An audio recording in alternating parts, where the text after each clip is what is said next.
Installation and configuration guide for Parker's CPS continuous position sensor onto a pneumatic actuator. Parker's CPS is available with either an I/O-link feedback signal or analog with both 0 to 10 volt and 4 to 20 mA output. There are 5 measuring ranges available up to 256 millimeters. The installation and configuration is common for all configurations.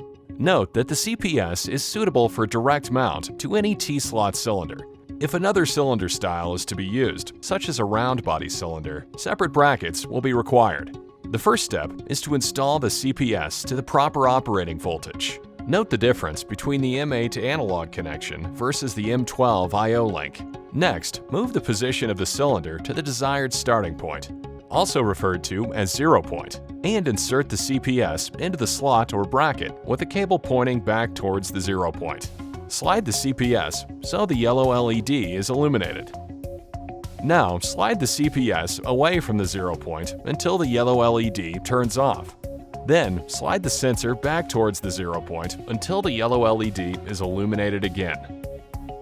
Secure the CPS using the set screws, and this completes the installation.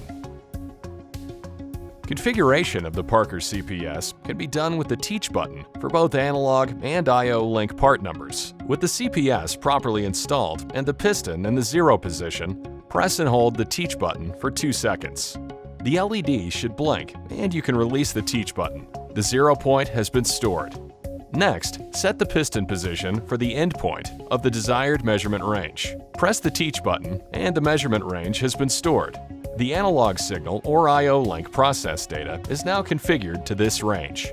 Move the piston from 0 point to end point and check to ensure the LED remains lit. If the LED turns off during the desired range, repeat the configuration steps.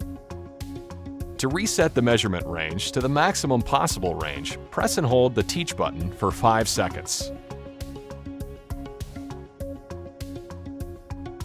If using the I/O link version of the Parker CPS, the measuring range can be configured using parameter commands, and the Teach button can also be locked out. Refer to the installation guides for more details.